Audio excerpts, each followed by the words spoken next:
Hi, I'm Michelle. Welcome to Lead Safe Best Practices Edutainment videos. These videos have been produced to assist lead remediation professionals and do-it-yourselfers to work successfully in pre-1978 housing and child-occupied facilities. Our goal is to help you minimize the creation of lead hazards through uncontained dust and debris.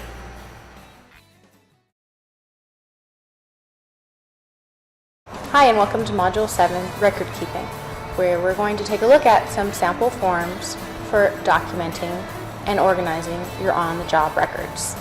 The key message we want you to take out of Module 7 is that your records must be complete, accurate, and organized.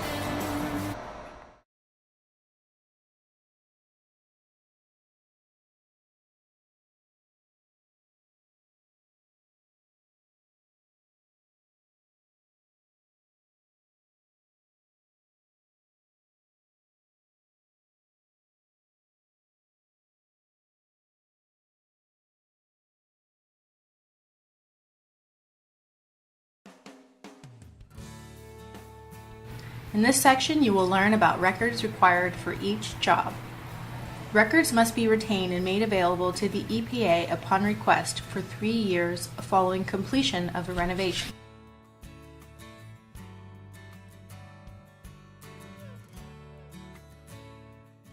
On-the-job records.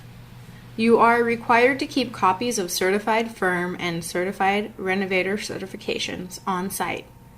You're also required to keep lead-based paint testing results when an EPA-recognized test kit has been used on site. Laboratory results when a paint chip sample is obtained by a certified renovator must also be kept on site, as well as proof of owner-occupant pre-renovation education and non-certified worker training documentation. If you've watched all 6 of the Lead Safe Best Practices Edutainment videos, you may have become a little bit overwhelmed with the amount of records you're expected to keep. The EPA has done a good job at providing clear and simple forms for you to use for your on-the-job record keeping. These forms are designed to aid you in maintaining compliance with the RRP rule. Now I'm going to take you through some of these sample forms. Remember, these are sample forms. You may choose to customize them and place your company or firm name in place of the term sample. You can use computer applications like Illustrator or PDF viewers to do this. Now let me demonstrate how to complete a sample form for the receipt of the Renovate Right pamphlet.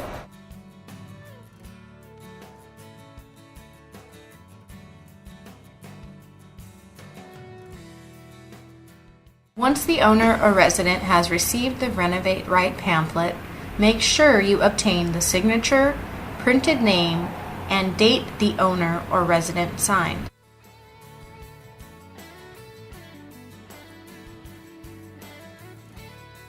The self-certification option is for tenant-occupied dwellings only. If the lead pamphlet was delivered but a tenant's signature was not obtainable, you may check the appropriate box below, refusal to sign or unavailable for signature. Make sure that you gather the following information: the printed name and signature of the person certifying the delivery of the lead pamphlet, the date and time the pamphlet was delivered, and the unit address.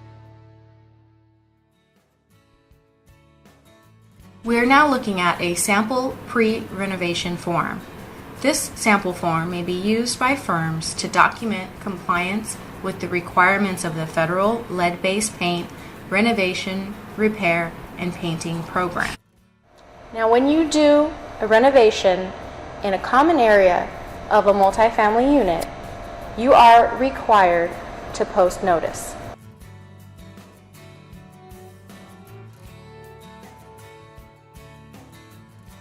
Now let me demonstrate how you complete that form. The renovation notice is used for notifying tenants of renovations in common areas of multifamily housing. Make sure that your form contains the following information: the renovation activities which will take place and the locations in which these activities will take place, the activity that is going to take place, for example, sanding or a window replacement, the location of the activity, for example, the lobby area or a recreation center, the expected starting date and the expecting ending date. Also include a lead warning phrased similarly to the following. Because this is an older building built before 1978, some of the paint disturbed during the renovation may contain lead. You may obtain a copy of the pamphlet, Renovate Right, by telephoning me, and make sure to provide your contact number on the form. Make sure you also ask that the tenant leave a message at your contact number, including their name, phone number, and address. Also state on the notice that you will either mail a pamphlet to them or slide one under their door. Don't forget to include the date, your printed name, and if you are the renovator, your signature. The record of tenant notification procedures is used to document that you, the renovator, have provided notice of the renovation in the common area. Be sure to include the project's complete mailing address, the owner of the multifamily housing, and the number of units. Also include the method of delivering the notice forms, for example, delivery to units or delivery to mailboxes of units. Include the name of the person delivering the notices, the signature of the person delivering the notices, and the date of delivery. Record-keeping pre-renovation education records. In target housing individual units, certified firms must acquire either written proof of receipt by an adult occupant or proof of delivery, unsuccessful delivery, of Renovate Right, or written proof of receipt of Renovate Right by an owner, or proof of mailing, if mailing, sent 7 days prior to renovation.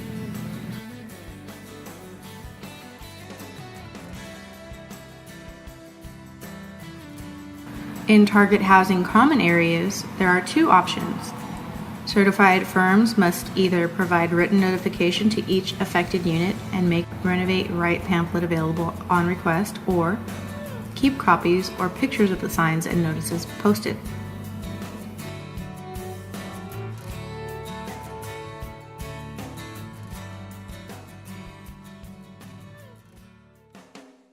In child-occupied facilities, firms must require written proof of receipt of Renovate Right by owner or proof of mailing, if mailing, sent 7 days prior to renovation.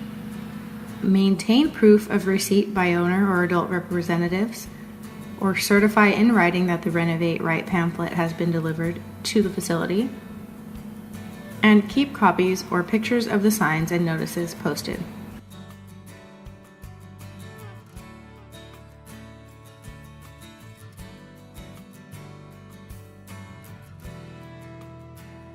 If you choose to train non-certified workers, we recommend using these videos as a supplemental tool to educate your non-certified workers. Please note that these videos do not supersede any of the EPA's certified training programs. You may choose to use any of the skill sets in the RRP manual to train your non-certified workers.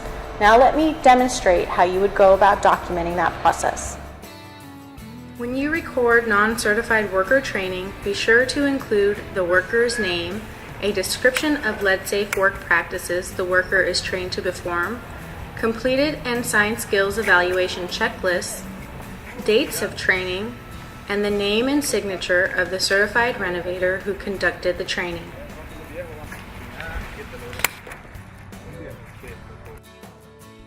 If an EPA-recognized test kit is used to test surfaces in the work area, the firm must submit a report to the person contracting for the work within 30 days after the end of the renovation.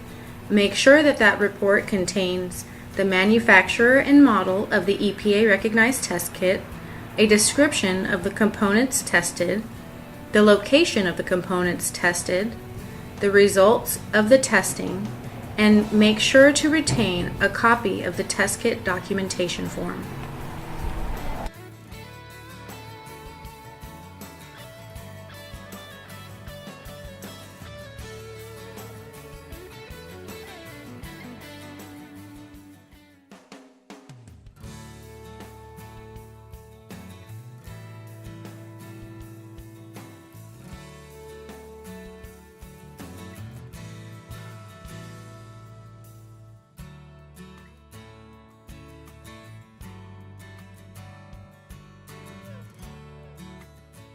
As a certified renovator, if you're going to be collecting a paint chip sample, please use the following guide.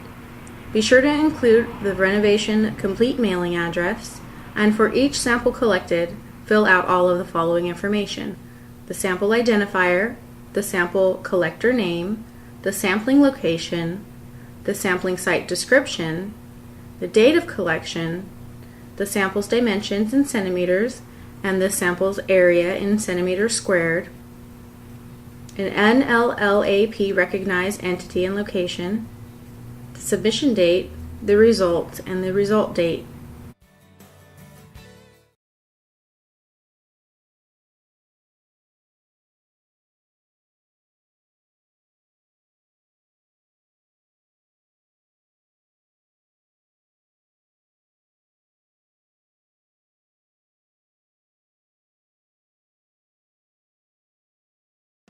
To document how you meet compliance with the RRP rule, let me show you how you can do this in one form. Here's a sample renovation record-keeping checklist. On your checklist, you're going to include the name of your firm, the date and location of the renovation, as well as a brief description of the project. You'll also include the name of the assigned renovator and any trained workers if they are being used. Also include the name of any dust sampling technicians, inspectors, or risk assessors. The reason we want you to document if you are using any dust sampling technicians, inspectors, or risk assessors is to ensure that the work that they do is certified. If you provide any training to workers on the job, please check all the boxes that apply. For example, if you provide training on how to post warning signs, check this box. If you provide training on setting up plastic containment barriers, you would check this box. If you used any test kits to test your samples, then you would check this box. If you used any warning signs in the work area, you would check this box. Check all the boxes that apply to any of the procedures that you do on your job, and always take photographs to complete documentation. When you're finished with your checklist, you will sign it, provide your title, and give a date. This is how you document everything you've done in your renovation project.